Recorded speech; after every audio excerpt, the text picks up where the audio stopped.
할렐루야. 날씨가 이제 좀 많이 이렇게 겨울 날씨같이 이렇게 차가워진 것 같아서 항상 여러분들 몸 관리를 잘 하시고 건강한 몸으로서 일상생활 하면서 하나님 앞에 예배 잘 드리고 하나님을 잘 섬기는 여러분들과 제가 되기를 주님의 이름으로 축원드립니다.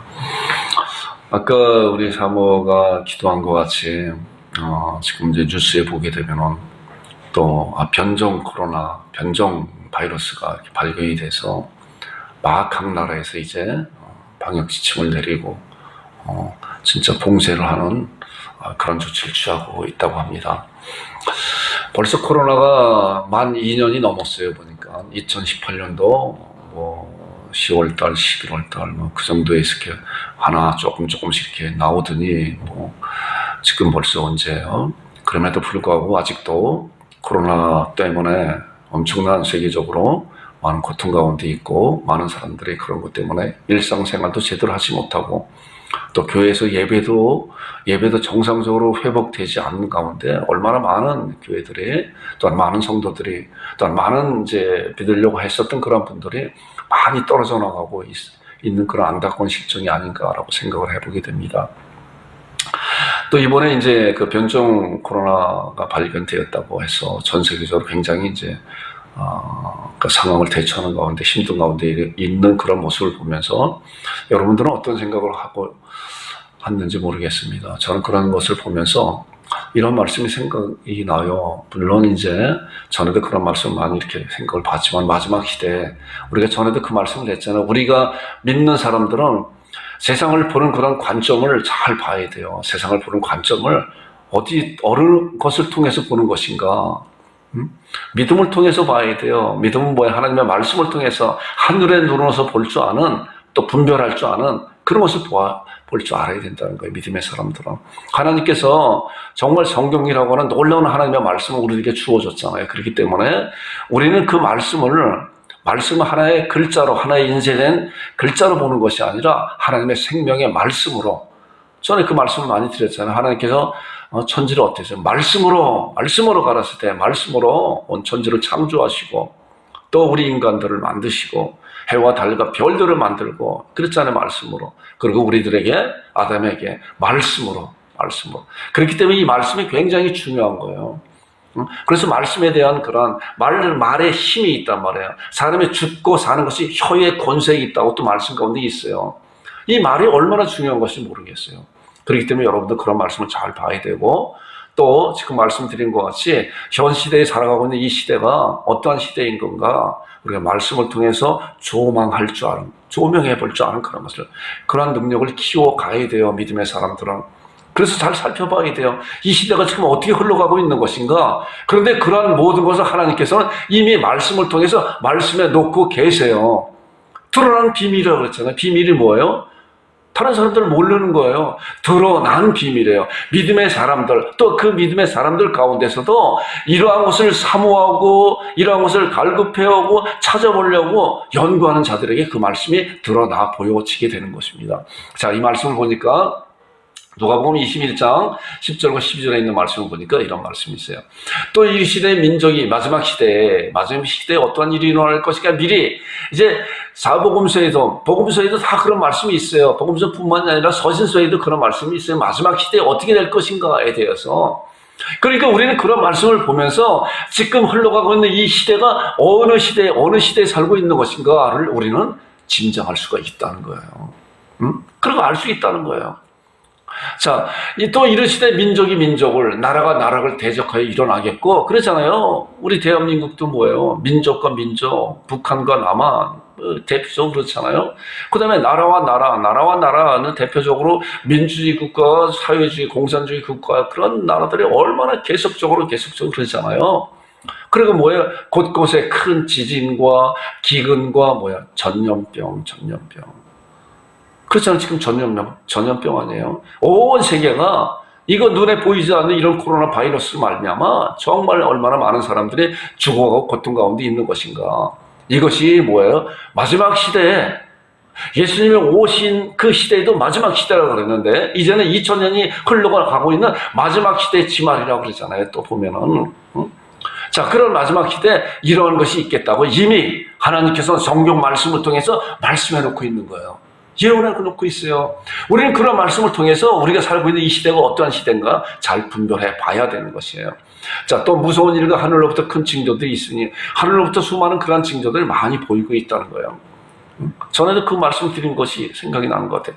뭐 야구공, 뭐 골프공 많은 것들 후박들이 막 떨어지는 그런 것이 있잖아요. 보니까 막 떨어졌어. 자동차 유리를 깨지고 하는. 지금은 인터넷이 발달되기 때문에 그런 거 보게 되면은 다 나와요. 얼마 전에도 독일에서 그런 일이 없었는데 그런 것이 막 이렇게 떨어진다고 하는 그런 것이 나오잖아요. 보니까. 자, 이제 디모데후서 3장 1절부터 3절에 나오는 말씀도 디모데후서뿐만이 아니라 데살로니가 후서라든가 이제 그런데 다 이제 그 마지막 시대에 어떤 일이 일어날 것인가 쭉 말씀하고 있는데 제가 이런 말씀만 이렇게 한번 봤어요. 자, 디모데후서 보니까 너는 이것을 알라 말세에 고통하는 때가 이르느니라. 보니까 사람들이 지금 우리 시대가 어떠한 시대인가 정확하게 말씀하고 있잖아. 사람들이 자기를 사랑하며 돈을 사랑하고 자랑하고 교만하며 비방하며 부모를 거역하고 감사치도 아니하고 거룩하지도 않고 원통함을 풀지도 아니하고 무정하고 모함하며 절제하지 못하며 사나우며 선한 것을 좋아하지 아니하며 배신하며 배교하며 이것을 밥 먹듯이 하는. 약속이라는 건 약속하면 뭐예요? 뒤돌아서는 그 약속이 다 헛된 것으로 배신과 배교가 일어나는 그런 시대에 살고 있는 것이 바로 지금 우리가 살고 있는 이 시대가 아닌가. 우리는 이런 말씀을 통해서 이것이 꼭 지금 이 시대의 상황을 보면서 어떠한 사람이 기록한 것 같잖아요. 이 말씀이. 그런데 이 말씀은 뭐예요? 약 2000년 전에 이미 2000년 후에 일어날 그런 일에 대해서 쭉 말씀하고 있는 그런 모습이 아닌가 이렇게 생각이 되어집니다. 자, 그 다음에 마가복음 13장 20절에 보니까 거짓 그리스도, 거짓 선지자, 거짓. 뭐예요? 거짓 믿는 자들이 판을 친다는 거예요. 거짓. 배교자들이 나타나는 거예요. 배교자들이. 자, 가장 큰 적은 어디예요? 외부에 있는 적이 가장 큰 적이 아니라 내부에 있는 적이 가장 큰 적이에요. 교회 상황을 잘 아는 사람들이 교회를 고발하고 목사들을 고발하고 그러는 거예요. 전혀 불신자들이 교회에 대해서 알지 못하고 목사님에 대해서 알지 못하는 자들이 그들을 고발할 수가 없는 거예요. 내부 고발자들이 가장 무서운 거예요. 교회를 고발하고 보니까 뭐예요? 그리스도인데 거짓 그리스도. 뭐예요? 거짓 선지자들이라는 거예요. 거짓 것이에요. 가짜들이 가짜. 가짜가 뭐예요? 진짜보다 더 진짜 같잖아요. 보니까. 그런데 뭐예요? 때가 되면은 그들이 우리가 알곡과 가라지를 그러잖아요. 우리가 농촌에 살고 있기 때문에 가을 같은 데 가게 되면은 봄에는 알곡과 가라지 전혀 몰라요. 아무리 농부라고 해도 몰라요. 그런데 이제 가을 가게 되면은 그때 가라지가 삐쭉 올라와요. 보니까 삐쭉 올라와서 가라지가 정말 막 바람에 흔들리고 하는 것을. 그런데 보니까 그건 알곡이 아니라 가라지가 나타나는 거예요. 마지막 시대에 그런 것이 나타나고 있다고 하는 거예요. 자, 우리가 잘 분별해야 될 것은 그런 거예요. 이제 예수 그리스도를 그리스도라 증거하는 그런 가운데서 이제 세례 요한이 대표적으로 그러잖아요. 나는 세례 요한이 얼마나 여자가 낳은 자 중에서 전무함에게 이런 사람이 이런 큰 자가 없다라고 말씀하고 있잖아요. 그럼에도 불구하고 세례 요한 자신 스스로는 뭐예요? 나는 광야에서 소리치는 소리에 불과하다. 나는 소리에 불과하다. 그리고 저분이 내 뒤에 오시는 그분이 성령과 불로 세례를 주시는 그분이 나는 물로 세례를 주지만은 그분은 불과 성령으로 세례 주신 그분인데 그분은 흥하게 되겠고 나는 쇠해야 되겠다. 이것이 뭐야? 하나님의 자녀들, 복음 전도자들, 우리 믿는 자녀들이 행해야 되는 그러한 마지막 그런 모습이라는 거예요. 그런데 뭐예요? 거짓자들은 뭐예요? 쓱 주님은 뒤로 물리고 자기가 나타나잖아요. 겸손한 것 같이 하면서 나중에 보면 결과적으로 내가 그리스도를 대체하는 이런 것이 거짓이에요. 우리가 그런 것을 보면서 그의 열매로 그를 알리라 하는 그런 말씀과 같이 이런 것을 잘 분별하면서 이것이 참 선지자인지 참 믿는 자인지 참 목자인지 구별할 줄 아는 여러분들과 제가 되기를 주님의 이름으로 축원드립니다. 자, 이러한 때에 우리가 어떻게 될 것인가 성경은 정확하게 말씀하고 있어요. 자, 보세요. 베드로후서 3장 11절 12절에 있는 말씀 보니까 우리가 이런 시대에 살고 있을 때 믿음의 자녀들은 어떻게 살아가야 될 것인가라고 말씀하고 있는 거예요. 그렇잖아요. 여러분들과 제가 저한테 말씀하고 있는 거예요.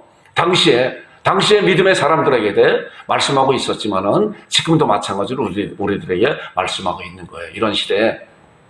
자, 이 모든 것이 이렇게 풀어지니 너희가 어떠한 사람이 되어야 마땅할 건가? 주님 오시는 그때가 다가왔을 때 너희는 어떻게 될까? 깨어 근신하고 있으라고 하는 그런 말씀도 있잖아요. 보니까 이 말씀에서는 거룩한 행실과 경건함으로 하나님의 날이 임하기를 바라보고 간절히 사모하라.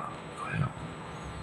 정말 이런 시대에 있을수록 우리가 이런 시대를 볼 줄 아는, 우리가 말씀을 통해서 볼 줄 아는 그러한 영안이 열려야 되고, 그리고 그렇다 주님이 오실 날이 얼마 남지 않았다라고 하는 이러한 갈급한, 이런 간절한 가운데, 긴박한 가운데 우리가 이런 삶을 살아내야 된다는 거예요. 어떻게 살아내야 되는 것인가? 어떠한 사람이 되어야 마땅하냐 보니까 거룩한 행실과 경건함으로 하나님의 날에 임하기를 바라보고 사모하라. 주께서 이 세상에 다시 오시는 그런 날을 바라보고 사모하라 그랬잖아요. 이 목사가 강단에서 그런 말씀을 자주 하잖아요. 계시록 22장 12절에 나오는 그런 말씀. 아멘. 주 예수여 오시옵소서. 내가 이제 다시 오시겠다.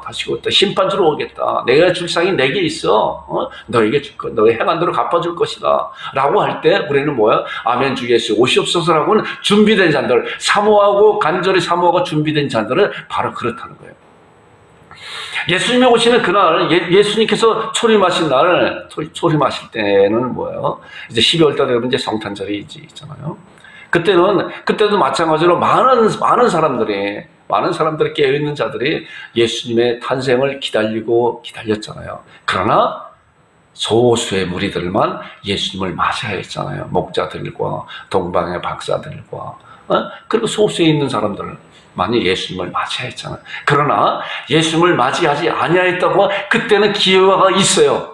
예수님께서 자라가는 그런 과정 가운데서 예수님을 만날 수 있는 그런 기회가 있는데, 그런데 예수님이 재림하는 그때는 기회가 없어요. 단번에, 순간적으로 한 번에 끝나버리는 거예요. 이런 사실을 잘 알아야 돼요. 그렇기 때문에 우리가 긴박한 그런 가운데 우리의 신앙을 긴장 가운데서 놓치지 말아야 되는 거예요. 깨어 근신하라고 하는 그런 말씀이 뭐예요? 잠자지 말라고 하는 그런 말씀이 아니잖아요. 늘 주님 안에서, 말씀 안에서 주님을 사모하는 가운데 있어야 되고, 이 말씀을 보니까 거룩한 행실과 경건함으로 하나님의 나를 임하기를 바라보고 간절히 사모하는 여러분들과 제가 되기를 주님의 이름으로 축원드립니다. 자, 오늘 이제 이 말씀을 보니까 우리가 본문 말씀 같이 함께 읽어봤잖아요.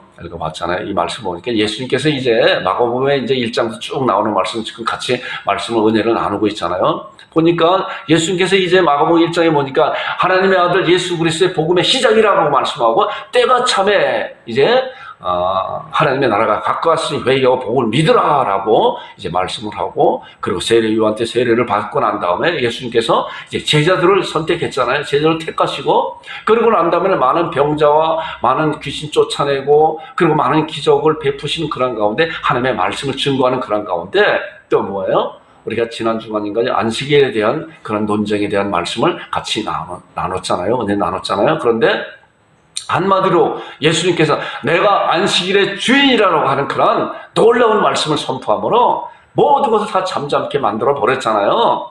바리새인과 율법학자들의 그러한 것을, 예수님을 따라다니면서 예수님을 고발을 찾는 그런 것을 한마디로 다 이제 승지케 하는 그런 것을 우리가 말씀을 보았습니다. 그런 가운데 예수님은 굉장히 이제 유명 인사가 되었잖아요. 예수님 가는 곳마다 수많은 사람들이 몰려다니고 왔잖아요. 병 고침과 여러 가지 그런 것을 하기 위해서. 오늘 읽은 그런 말씀을 보니까 예수님도 이제 어느 집에 들어가시니 무리가 다시 모임으로 식사할 겨를도 없다. 식사할 겨를도 없이 수많은 사람들이 몰려오니까 예수님도 우리가 똑같은 육신을 입으신 분이시기 때문에 이제 배고픔을 알잖아요. 배고픔을. 근데 식사할 겨를도 없이. 그런데 특이한 것이 있어요. 보니까 예수의 친족들이, 예수님의 가족들 또한 친족들이 예수님의 그런 소식을 듣고 그를 붙들러 오니 이는 그가 미쳤다 함이로라.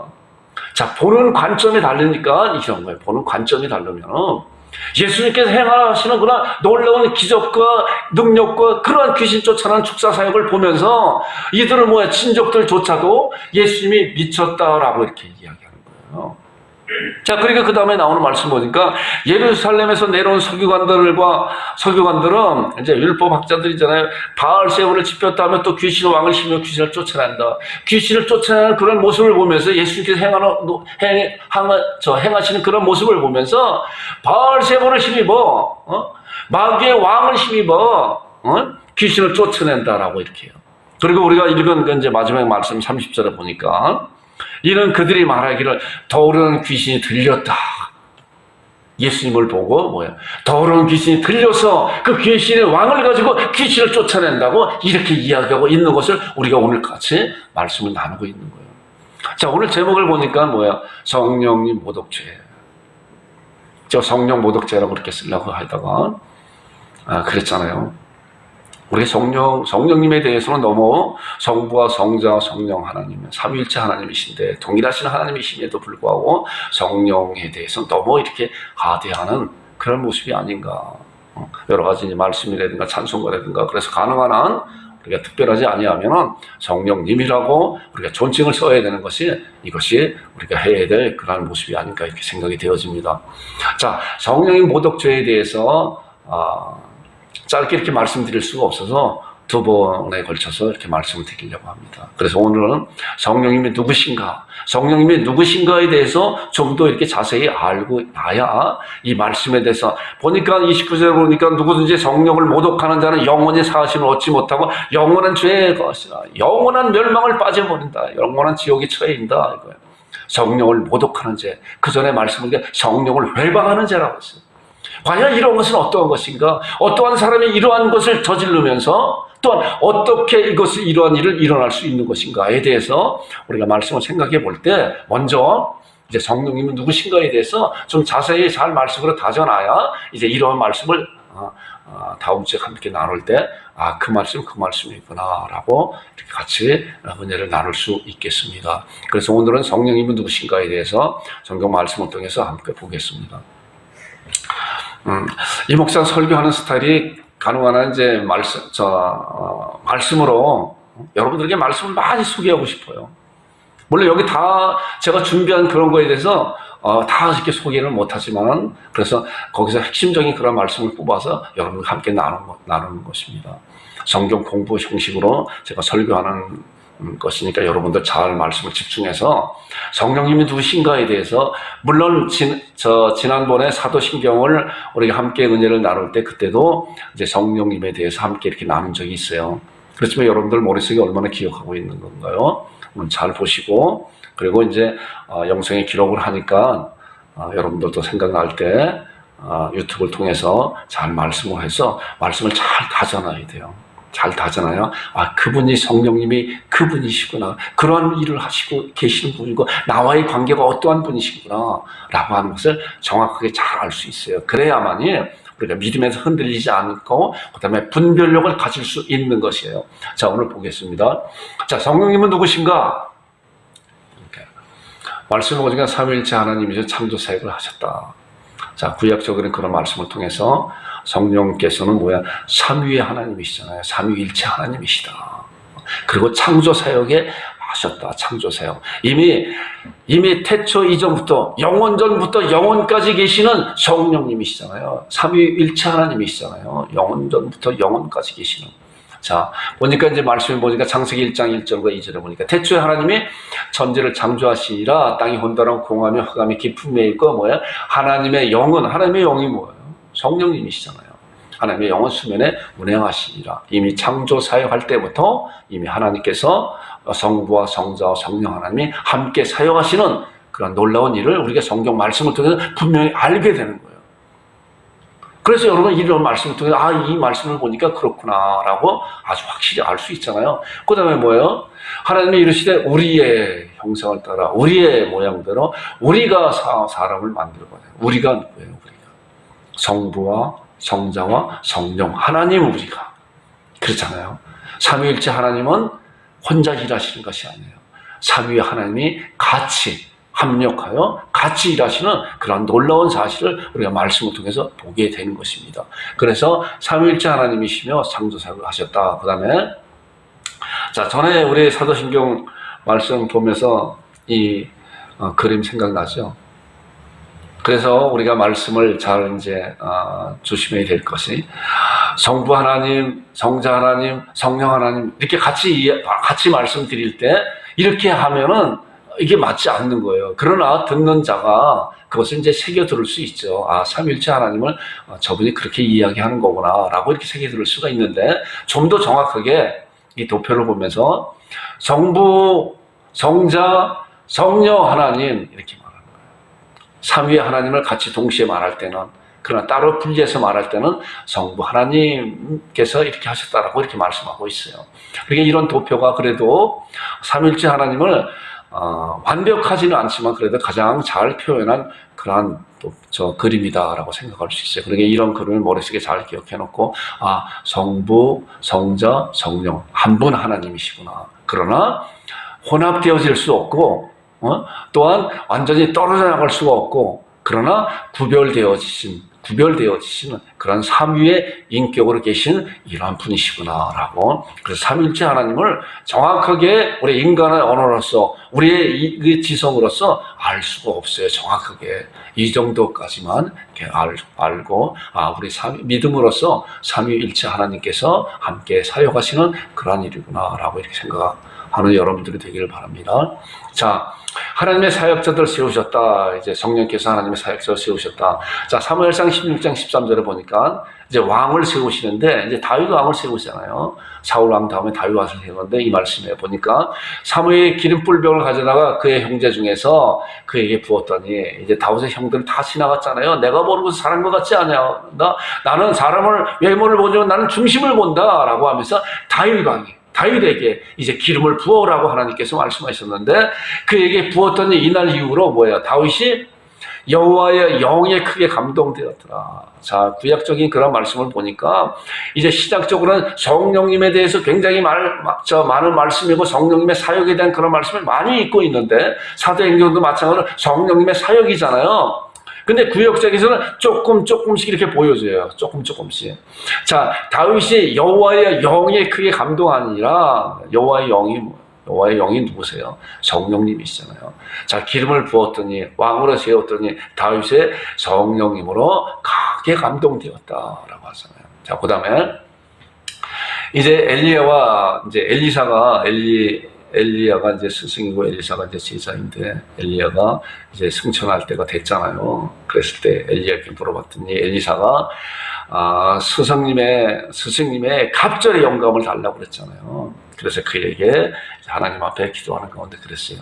그리고 이제 엘리야는 이제 불말과 불병을 타고 하늘로 이제 승천하는 그런 가운데 이제 겉옷을 떨어뜨린 가운데 엘리야가 그 겉을 가지고 이제 요단강을 건너는 가운데 요단 강가를 건너는 가운데 그 겉옷을 이제 그 강을 쳤더니 물이 갈라지게 되잖아요. 그런 것을 보고 말씀하는 거예요. 맞은편 여리고에 있는 선지자의 제자들이 그를 보며 말하기를 엘리야의 성령이 하시는 역사가 엘리사에게 이제 임하였다. 이렇게 해서 그리고 그 제자들이 이제 엘리야를 섬긴 것 같이 엘리사를 이제 그 스승으로 이렇게 섬기는 그런 모습에 이런 말씀이 있어요. 보니까 그래서 엘리야의 성령이 하시는 역사가 엘리사에게 머물렀다.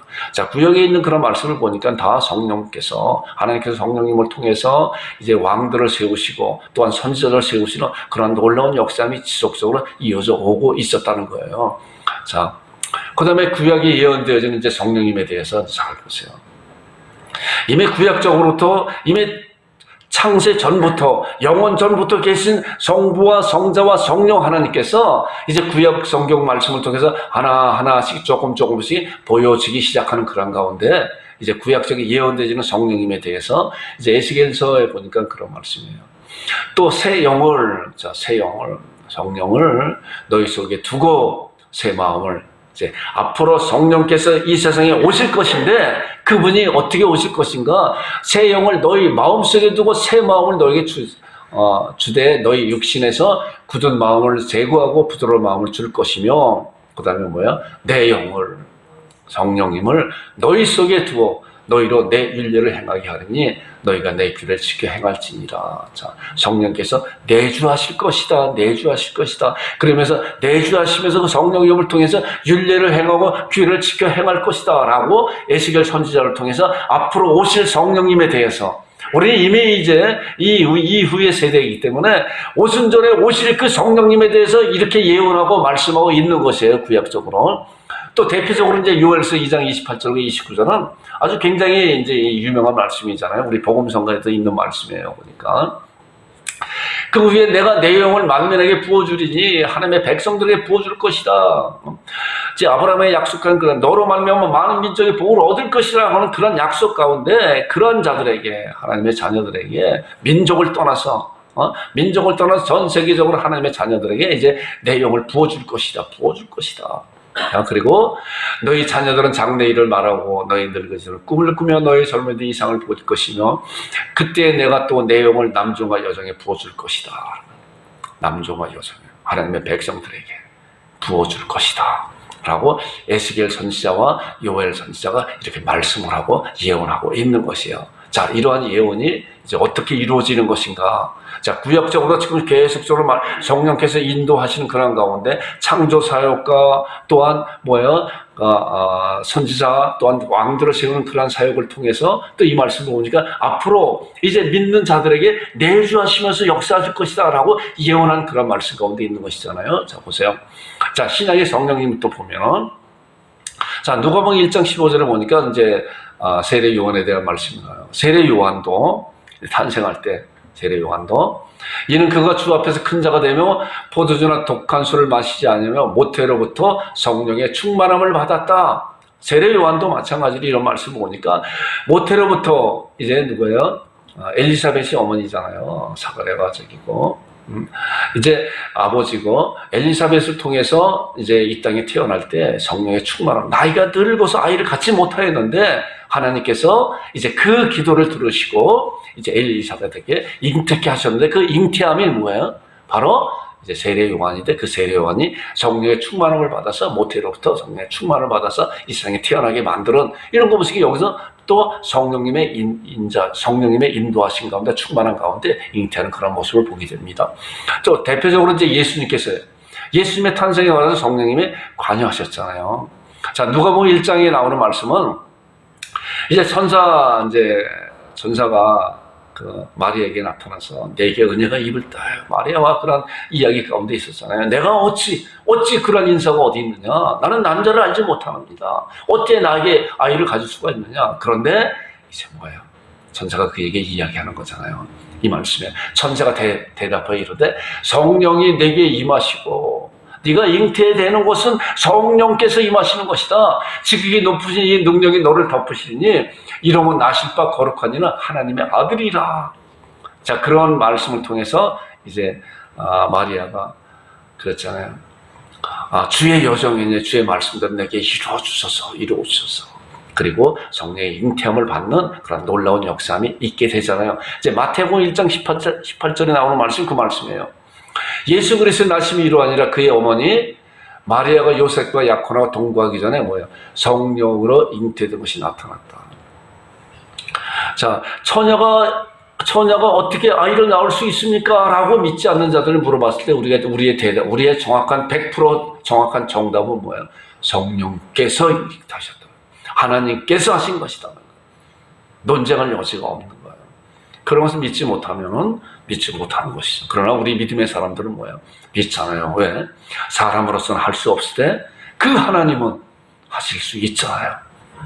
우리가 사진 봤잖아요. 그 온 우주를 만드신 그 하나님께서 그것도 못하시나요?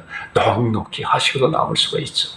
그렇기 때문에 그러한 눈으로 볼 때 하나님의 무한하신 능력을 우리가 알 수가 있고 처녀의 몸에서 성령으로 잉태케 하시는 것이 너무 가능하고 너무나도 쉬운 일이 하나님의 일이시라는 거예요. 우리 인간의 논리로 봤을 때 그것이 어려운 것 같아도 불가능한 것 같아도 우리 하나님께서 넉넉히 하실 수 있는 것인데 이 예수님의 잉태함도 성령으로 자, 이런 말씀을 보니까 하나님과 성부와 성자와 성령 하나님이 함께 일하시는 거예요. 이 말씀 가운데 보니까. 자, 천사가 대답하여 이르되 성령이 내게 임하시고 지극히 높으신 이 하나님께서 능력을 너를 덮으시고 이렇게 나실 바를 거룩하니 하나님의 아들이라. 그러니까 뭐야? 성부와 성자, 성령 하나님 이 말씀 안에 다 있잖아요. 마태복음 1장 18절에도 마찬가지로 성부, 성자, 성령 하나님이 다 있잖아요. 예수 그리스도의 나심이 이러하니라. 자, 그리고 성령으로 잉태하고 그렇잖아요. 이런 말씀을 통해서 우리가 삼위일체 하나님께서 항상 함께 동역하시고 일하시는 그러한 사실을 우리가 말씀을 통해서 알게 됩니다. 그 다음에 이제 세례 받으실 때도 그러잖아요. 계속적으로 성령님으로 세례 받으신 예수님의 3장 마태복음 3장에 나오는 말씀 보니까 예수께서 세례를 받으시고 곤불에서 올라오실 때 하늘이 열리고, 저는 하늘에 열린다고 하는 이런 단어를 얼마나 굉장히 좋아해요. 하늘이 열려야 돼요. 하늘이 열려야 돼요.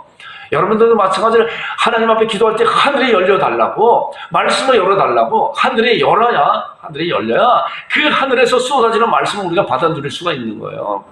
자, 시편 81편 10절인가 그 말씀에 내 입을 넓게 열라 내가 채우리라 하는 그런 말씀이 있잖아요. 이 얼마나 놀라운 말씀이야. 내 입을 넓게 열라. 하늘이 열린다, 하늘이 열린다 하는 가운데, 하나님의 사모하는 가운데 우리가 내 입을 넓게 열고 하나님께서 마음껏 쏟아 부어달라고 이런 간절한 기도가 우리가 있어야 되는 거예요. 믿음의 사람들은 이런 담대한 기도도 하나님 앞에 해야 돼요. 왜냐하면 하나님께서 말씀으로 약속해 주셨기 때문에 내 입을 넓게 열라. 그러면 내가 채우리라 했잖아. 채우리라. 하나님 이 말씀을 붙잡고 하나님 앞에 기도합니다. 내가 내 마음을 열게 엽니다. 내 입을 열게 엽니다. 하나님 하늘이 열어서 하늘의 보화를 내 마음 가운데 쏟아 부어달라고 이렇게 하는 거예요. 그래야 하나님께서 내 마음을 열어주셔서 하나님의 놀라운 말씀을, 보석 같은 말씀을 보게 한다는 거예요. 그래서 이렇게 보게 하는 그런 놀라운 깨달은 말씀은 이 세상의 가치로 환산할 수 없는 놀라운 그러한 거라는 거예요. 그러니까 우리도 하나님 앞에 그런 말씀을 붙잡고 잘 기도하는 여러분들과 제가 되기를 주님의 이름으로 축원드립니다. 여기 보니까 하늘이 열리고 뭐야? 하나님의 성령의 비둘기같이 내려와 자기 위에 임하시고, 여기도 보니까 성부와 성자, 성령 하나님이 함께 역사하신 그런 말씀을 보잖아요. 예수님께서, 하나님께서, 성령께서 역사하시는 세례 가운데서도 하나님 역사하시는 거예요. 그래서 뭐예요? 하늘이 열리고 이는 내 사랑 하나라고 온 세상 가운데, 온 우주 가운데 예수 그리스도의 대관식을, 하나님의 아들로 대관식을 보여준 거잖아요. 이 말씀이. 자, 그 다음에 이제 예수님께서 세례를 받으시고 장성한 후에 사역 가운데 이제 충만케 하신 그런 말씀이 있어요. 자, 사도행전 10장 38절에 있는 말씀 보니까 하나님이 나사렛 예수에게 성령과 능력을 기름부터 하셨으면, 누가요? 하나님께서 예수 그리스도에게 성령과 능력을 기름부터 하셨으면 그가 두루다니며 선한 일을 행하시고 마귀에게 눌린 모든 사람을 고치셨으니 이는 하나님께 함께 하셨습니다. 자, 성령님으로 태어나신 예수님께서 이제 성령의 충만함으로 성령의 능력과 기름부터 하셨으며, 왜? 무엇을 하기 위해서? 능력 베푸시는 것이 목적이 아니라 뭐예요? 하나님의 은혜를, 예수 그리스도의 복음의 구원의 은혜를 증거하기 위한 그런 것이라는 거예요. 잘 보세요.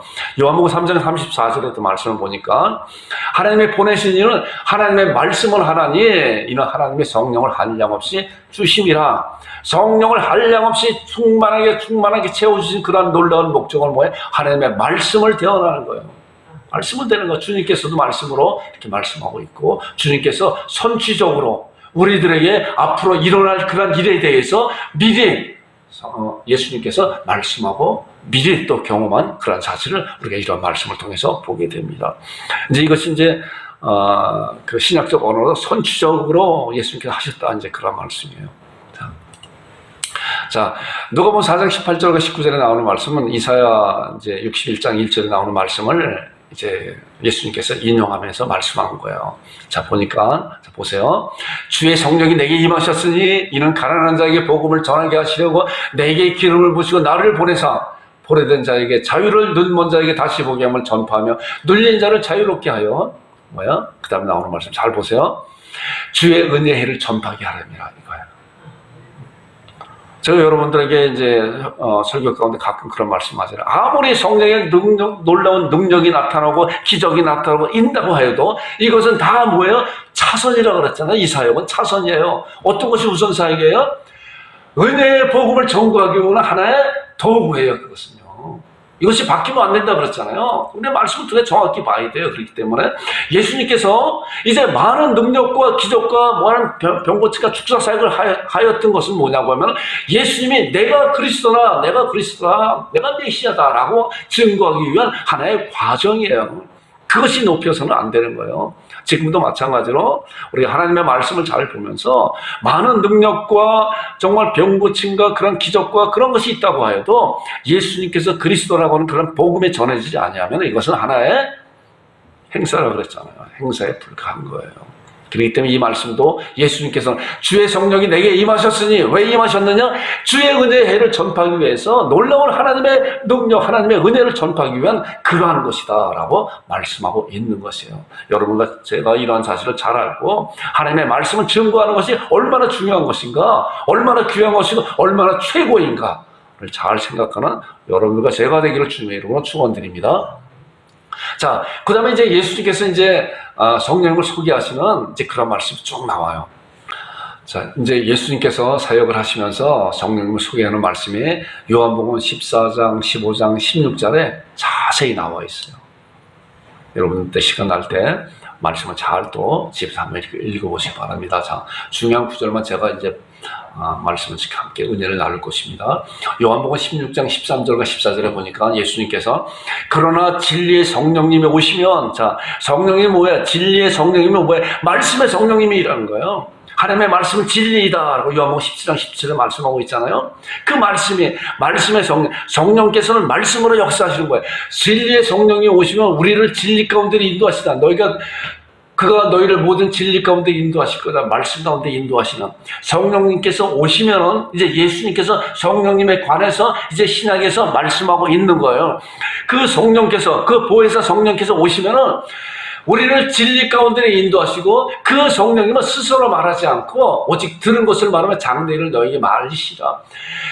성령님도 스스로 말할 수가 있어요. 예수님도 스스로 할 수가 있어요. 그러나 성부와 성자와 성령 하나님이 창세 전부터 말씀하고 계획했었던 그런 말씀에 대해서 벗어나지 아니하였다는 거예요.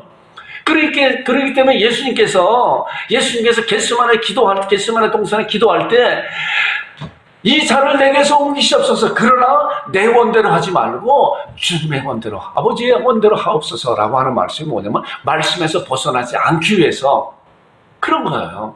성령께서 마찬가지로 인격인 성령님께서도 얼마든지 의지로서 그 말씀에 벗어난 그런 것을 할 수가 있는데 그렇지 않다는 거예요. 모든 진리 가운데 인도하시니 그가 스스로 말하지 않고, 스스로 말할 수도 있지만 스스로 말하지 않고 오직 들은 것을 말하며 장래를 너에게 알리시리라. 이것이 성령께서 하실 것이라고 예수님께서 미리 예언적으로 말씀하고 있는 것이에요.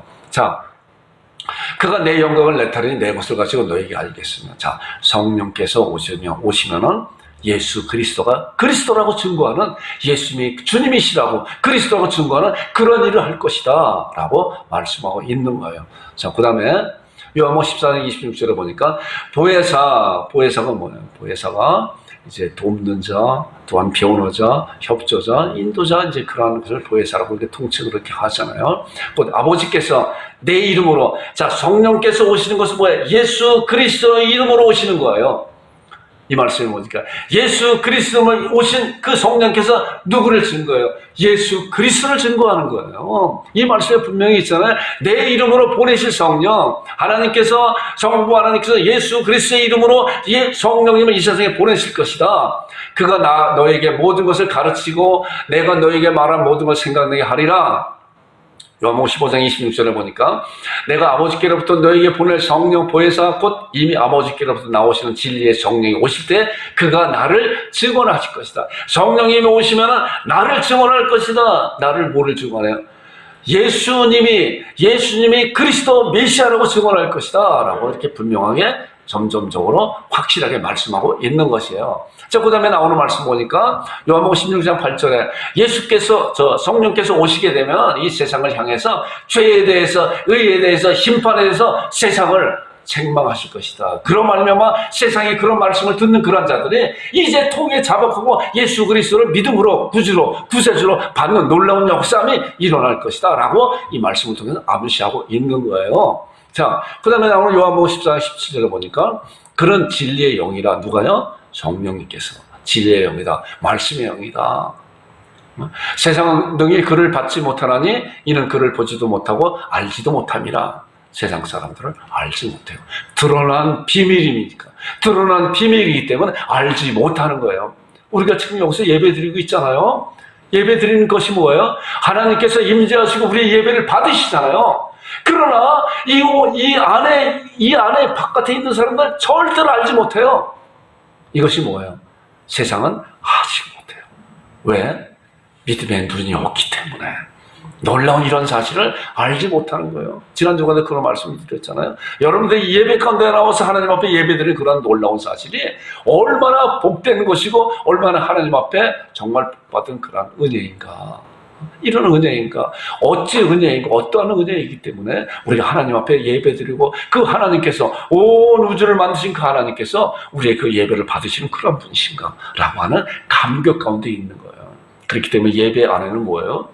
만남과 하나님과의 만남과 복음과 사랑이 있다고 하시잖아요. 여러분들과 그런 사실을 잘 알고 하나님 앞에 온전히 드려지는 그런 예배자들 드리기 주님의 이름으로 축원드립니다. 자, 이 말씀 보니까 그러나 너희는 그를 안 하니 그는 너희와 함께 앞으로 오실 그 성령께서는 너희와 이제 함께 그리고 너희 속에 계시겠습니다. 여러분 이 말씀을 잘 좀 기억을 해두세요. 이 말씀 보니까. 자, 예수님께서 앞으로 오실 그 성령님께서 이제 너희와 함께 계시고 너희 속에 계실 것이다. 그 오시는 그 성령님은 이제 우리 안에 내주하실 것이다. 너희 안에 내주할 것이다. 라고 말씀하고 있는 거예요. 이런 말씀을 이제 제가 간략하게 이제 요약을 한번 해봤습니다. 보니까. 자, 성령님은, 자, 보세요. 예수님의 이름으로 오실 것이며, 지금 쭉 이제 요한복음에 나오는 그런 말씀 몇 구절 쭉 봤는데 그것을 이제 이 한 화면으로 이제 제가 요약을 했어요. 예수님의 이름으로 오실 것이며 하나님의 백성들을 구원받게 하시며 하나님의 백성을 구원받게 하시는 것은 성령님의 사역이에요. 성령의 역사하심이 없이는 하나님의 거듭나는 놀라운 역사함이 일어나지 않아요. 아무리 하나님의 말씀이 증거된다고 하여도 거기에 성령의 역사하시지 않냐면 그렇기 때문에 사도 바울도 내가 복음을 담대히 증거할 수 있도록 여러분들 기도해 달라고 하는 그런 기도가 바로 그런 거예요. 그래서 이 목사도 여러분들한테 복음 전도할 때 정말 성령님의 역사하심이 나타날 수 있도록 기도해 달라고 부탁하는 것도 바로 이런 말씀을 근거해서 하는 것입니다. 자, 그 다음에 나오는 말씀이 하나님의 백성들에게 내주하시잖아요. 하나님의 백성들에게. 우리가 이 말씀을 통해서 우리는 때로는 잘 알지 못할 때가 있어요. 성령님께서 내 안에 계신 것이 아닌지 잘 알지 못할 때가 있어요. 그런데 우리는 말씀을 통해서 볼 때 성령님이 너희와 함께 하시고 너희 안에 내주하실 것이다. 요한복음 14장 17절에 나오는 그런 말씀을 보면서 우리는 그 말씀을 보면서 나의 생각을 나의 그런 경험을 생각하는 것이 아니라 나의 그런 느낌을 생각하는 것이 아니라 말씀을 보면서 그렇다라고 아멘으로 하나님 앞에 감사드리는 것이 그런 것이 바로 성령님께서 내 안에 계신 것을 증거하는 것이라니까요. 그런 거예요. 말씀을 깨닫게 그리고 성령께서 내주하셔서 하나님의 말씀을 깨닫게 해주신 거예요. 죄에 대해 책망하시고 말씀을 깨닫게 하신 것이 이제 다음 주에 그 말씀을 같이 나눌 거예요. 하나님이 자기를 사랑하는 자를 위해 예비하신 모든 것을 눈으로 보지 못하고 귀로 듣고 마음으로 생각지 못하였다는 것을 오직 성령이 이것을 우리에게 알리셨다. 성령께서 하나님의 말씀을 깨닫게 하시고 눈을 열어주시는 거예요. 자, 그 다음에 장래일을 알게 하시면 봉사일을 할 수 있게 힘을 주시며 그 다음에 기독케 하시고 예수님을 그리스도라 증거케 하시는 진리의 곧 말씀의 성령님이시다. 예수님께서 쭉 말씀해 놓으시는 그런 말씀을 이제 한 문장으로 제가 한 화면으로 이렇게 요약을 한 말씀이 이런 말씀이에요. 자, 그 다음에 그런데 요한복음 16장 7절에 그 말씀에 예수님께서 그러나 그런 말씀 쭉 하면서 그러나 내가 너에게 실상을 말할 것이다. 실상을 말할 거다. 이 말씀이에요. 쭉 성령님께서 말씀하시면서 예수님께서 이제 그러나 말씀하는 거예요. 자, 화면을 보세요. 내가 떠나가는 것이 너에게 유익이다. 내가 떠나가야 된다. 엄청난 충격적인 그런 말씀을 제자들이 하잖아요. 우리의 구심점은 주님이 떠나가시다뇨. 그런데 내가 떠나가는 것이 너희들의 유익이라고 말씀하고 있는 거예요. 내가 실상을 말할 것이다. 그 성령님께서 이제 이 세상에 오셔야 되는데, 그런데 내가 떠나가지 않으면 그분은 오시지 않을 것이다. 하는 거예요. 내가 떠나가시 너에게 유익이라. 내가 떠나가지 아니하면 보혜사가 너에게로 오시지 아니할 것이요 가면 그가 내가 그를 너에게 보내리라. 자, 여기 보니까 과정이 있잖아요. 예수님께서 죽으시고 부활하시고 승천하셔야만이 성령께서 오시는 거구나. 이런 과정이 있잖아요, 순서가. 이 말씀을 통해 보니까 쭉 성령님에 관해서 쭉 말씀하시고 그가 스스로 말하지 않고 장래일을 너에게 가르쳐 주실 것이며 너에게 기도케 하시고 봉사케 하시고 너를 구원받게 하시고 너희들 안에 내주하실 것인데 그 성령님이 오시면 보혜사 성령님으로 너에게 말씀을 깨닫게 하시고 너희들에게 인도하실 것인데 그런데 바로 그 성령님은 내가 가야만이 오실 것이다. 가야만이 오실 거다 라고 해요. 그래서 예수님께서 가셨잖아요. 그래서 우리는 이미 이후의 세대이기 때문에 말씀을 통해서 이미 잘 알고 있잖아요. 그러나 당시의 제자들은 어땠겠어요? 우리의 주님이 가시다니요. 응? 그런 두려운 마음도 있었겠죠. 그런데 예수님께서 분명하게 그들에게 내가 가야만이 그 성령님께서 나는 너희 속에 들어가지 못하지만 그 성령께서 이제 너희 속 안에 내주하실 것이다 라고 말씀하고 있는 거예요. 자, 예수님께서 이제 십자가의 구속의 은혜를 완성시키고 부활 승천하시기 전에 제자들에게 말씀하고 있잖아요. 이게 사도행전에 나오는 말씀이에요. 자, 사도행전 1장 4절 5절을 보니까 이런 말씀이에요. 사도와 함께 모이사 그들에게 분부하여 이르되, 자, 성령께서 오신다고 하는 말씀을 계속적으로 말씀하면서 이제 예수님께서 부활하시고 승천하시기 전에 제자들에게 또 말씀하고 있는 거예요. 사도와 함께 모이사 그들에게 분부하여 이르되 예루살렘을 떠나지 말고 내게서 들은 바 아버지께서 약속하신 것을 기다리라. 성령님을 기다리라. 그들에게 마지막으로 승천하시기 전에 그들에게 부탁하는 말씀이 그 말씀이에요. 자, 성령님이 임재하심이 얼마나 중요한 것인가에 대한 말씀을 예수님도 스스로 제자들에게 가르치고 있는 것인데 지금 우리들에게도 말씀하고 있는 거예요. 아버지께서 약속하신 걸 기다리라. 요한은 물로 세례를 베풀었으나 너희는 몇 날에 못되어 성령으로 세례를 받으리라 하셨죠. 자, 세례 요한도 나는 물로 세례 주지만 내 뒤에 오시는 분은 불과 성령으로 세례를 주신 분이시다 라고 말씀한 말씀이 이런 말씀이잖아요. 요한은 물로 세례를 베풀었으나 너희는 몇 날이 못되어 성령으로 세례를 받으리라. 자, 이런 말씀 가운데 이제 성령께서 임하시면 이제 요한 사도행전 1장 8절의 유명한 말씀이잖아요. 오직 성령이 너희에게 임하시면 너희가 권능을 받고 예루살렘과 온 유다와 사마리아 땅까지 이르러 내 증인이 될 것이다. 성령께서 임하셔서 해야 될 가장 큰 중요한 일은 뭐냐면 증인 노릇이죠. 증인.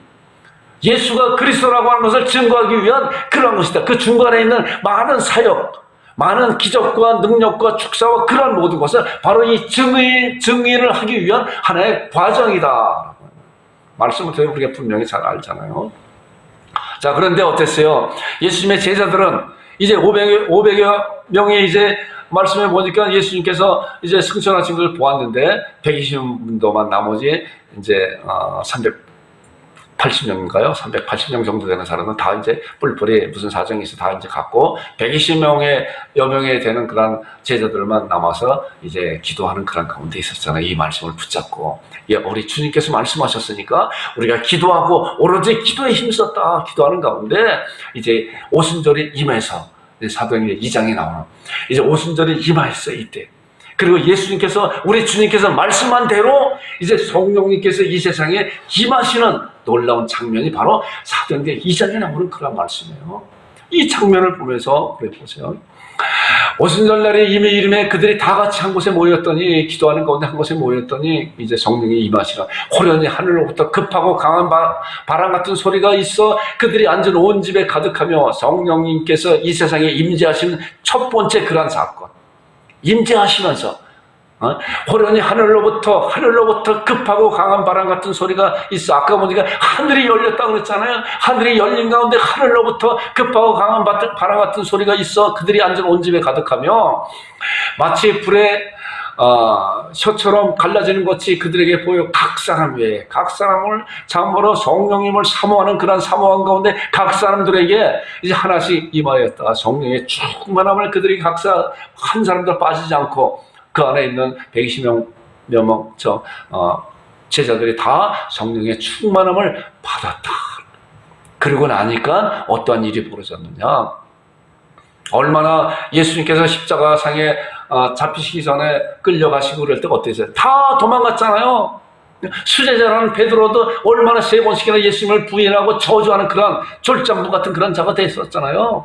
그런데 성령님께서 임하시고 난 다음에 이들이 나타나는 그런 증상을 이제 보세요. 보니까 뭐야? 2장 4절에 나오는 말씀 보니까 그들이 다 성령님의 충만을 받고 예수님께서 말씀하신 대로 기다렸다가 이제 그 오순절에 성령의 충만함으로 임재하시는 가운데 그들의 성령의 충만함으로 임재하시는 내주하시는 그런 성령을 경험하고 있고 나니까 뭐야? 성령의 충만함을 받고 이들이 한 것은 뭐냐고 하면은 성령이 말하게 하심을 따라 다른 언어들로 말하기를 뭐야? 시작하였다. 말하기를 시작하였다는 거예요. 입을 꼭 다물고 있고 도망다니기 바빴었던 그런 자들이 성령님의 충만함을 받고 뭐야? 말하기를 시작하였다. 굉장히 중요한 단어예요. 이 말씀을 보면서 시작이 중요한 거다. 시작이. 우리가 알고 있어도 입술을 열어서 시작하지 아니하면은 그리고 이제 나오는 말씀 뒤에 나오는 말씀이 이거예요. 2장 10절에 나오는 말씀이 이제 베드로가 뛰쳐나가서 제자들이 이제 뛰쳐나가서 그 다락방에서 이제 120명 문도가 성령의 충만을 받고 견딜 수 없어서 나가는 거예요. 왜 견딜 수 없어요? 시작해야 되잖아요. 예수님의 그리스도라고 증거해야 되잖아요. 십자가에 못 박은 그 예수님이 너희들이 죽인 그 예수님이 주와 그리스도가 되게 하나님께서 하셨다라고 증거하기 위해서 이들은 뛰쳐나가서 이제 말하기 시작했는데 각국에서 온 사람들이 자기 나라의 언어로 듣게 되잖아요. 자기가 살고 있는 그 나라의 언어로 놀라운 역사함이 일어나게 되었죠. 자, 2장 14절에 보니까 베드로가 11사도와 함께 서서 소리를 높여 졸장부같이 도망다니고 조그만 소리로 예수님을 저주하고 여자아이한테 부인하고 했던 그러한 자가 어땠어요? 부인할 때 큰 소리를 했겠어요? 기어들어가는 소리 했겠죠? 그런데 이 말씀을 보니까 성령의 충만을 받고 나니까 어때요? 큰 소리로 외쳐서 함께 서서 죽음을 불사하고 성령의 사람들은 정말 이런 모습이 이렇게 보여지는 것 같아요. 베드로가 11사도와 함께 서서 소리를 높여 이르되 유대인들과 예루살렘에 사는 모든 사람들아 이 일을 너희로 알게 할 것이다. 내 말에 귀를 기울이라 하라고 했어. 내 말에 귀를 기울이라. 그러면서 우리가 지금 일어난 이런 일을 어떤 사람은 세술에 취했다고 조롱하였지만 베드로는 담대해. 아까 요엘 2장 28절에 나오는 것이 말씀에 내가 내 영을 만민에게 부어줄 것이다. 그런 말씀을 통해서 이것이 바로 요엘 선지자를 통해서 예언한 그 말씀의 실제가 지금 일어나고 있는 것이다 라고 사도 바울이 아니라 베드로가 그들에게 이렇게 강력하게 말씀하고 있는 거예요. 자, 성령의 충만을 받고 예수 그리스도가 주님이시라고 하는 것을 강하게 증거하고 사도행전 2장 36절에 보니까 그런즉 이스라엘 온 집은 확실히 알지니 너희가 십자가에 못 박은 이 예수를 너희들은 하나님의 모독하는 그런 죄로 예수님을 십자가에 못 박았지만 하나님이 그를 주와 그리스도가 되게 하셨다. 그 증거로 바로 우리들이 증거다. 왜냐고 하면 그 예수님이 부활과 승천하셨기 때문에 너희들이 보는 이 놀라운 능력이 바로 성령께서 오신 것이고 성령께서 오신 것은 예수님이 주와 그리스도가 되게 승천하신 하늘에 올라가셔서 하나님 보좌 우편에 앉아 계신 그런 증거이고 그분이 바로 우리가 기다렸던 메시아라고 증거하고 있는 것이에요. 바로 성령께서 이렇게 역사하는 놀라운 역사함이 있는 것입니다. 다음 주에는 이 말씀에 이어져서 성령 모독이 무엇인가에 대해서 함께 또 은혜를 나누겠습니다. 우리가 그래서 이런 말씀은 잘 다져져서 여러분들이 나름대로 말씀을 몇 구절이라부터 좀 잘 메모를 해놔서 그렇다 성령께서 인도하신 가운데 나에게 역사하신 그런 성령이 어떠한 것인가를 잘 보고 여러분들도 그러한 사실 가운데 하나님의 말씀으로 정말로 잘 무장하고 그리고 하나님의 말씀으로 잘 증거하고 성령의 역사하심이 가장 귀한 것은 바로 예수님께서 그리스도라고 하는 것을 증거하기 그러한 것이구나. 내가 그러한 쓰임에 받기를 원합니다 라고 고백하는 여러분들과 제가 되기를 주님의 이름으로 축원드립니다. 이제 합심기도 하겠습니다. 성령님에 대해서 잘 알고 신앙케 해달라고 하나님, 제가 성령님에 대해서 더 잘 알기 원합니다.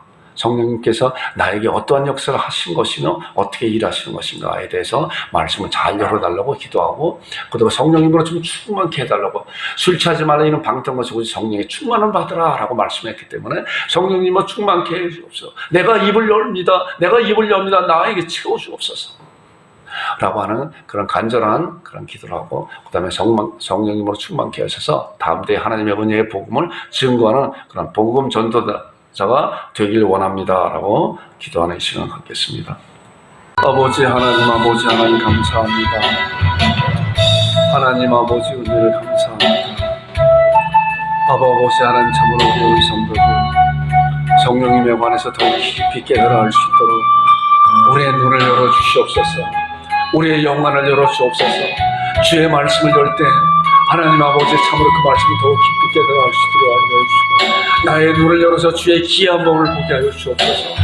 목마른 사슴이 시냇물 찾기에 갈급한 것 같이 내 영혼이 주를 찾기에 갈급하나이다 주 앞에 고백하는 아버지 하나님, 참에 하나님의 백성들을 두게 하셔서 여기 하나님 아버지 성령님에 관해서 더욱 깊이 깨달아 알게 하시고, 성령님을 하나님 아버지 성령님을 통해서 하나님의 말씀을 아버지는 잘 볼 수 있는 믿음의 사람들로 세울 수 있는 인도해 주옵소서.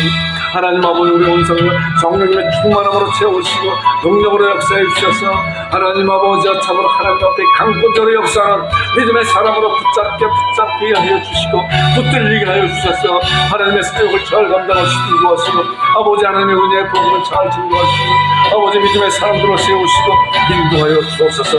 이끌어 주옵소서. 성령님으로 충만케 채우시고 기름 부어 주옵소서. 말씀의 능력으로 역사하시고 이끌어 주옵소서. 예수님은 그리스도라고 하는 그런 놀라운 은혜의 복음을 담대히 증거하는 복음의 통로로 주여 사용하시기 인도하여 주옵소서. 아버지 하나님, 우리 양국자님께 온 성도를 지켜보아주시고 이끌어 주옵소서. 우리 하나님 예수로 기도해 건강한 믿음의 사람으로 자라나게 하여 주시고 인도하여 주옵소서. 감사드리며 예수님의 이름으로 기도 올려옵나이다. 이제는 우리 주 예수 그리스도의 은혜와 아버지 하나님의 극신하신 사랑과 성령님의 교제, 위로, 교통하심이 예배 가운데 모인 모든 성도들의 머리머리 위에와 그들이 하고자 하는 모든 일 위에 지금으로부터 영원토록 함께 있을지어다. 아멘.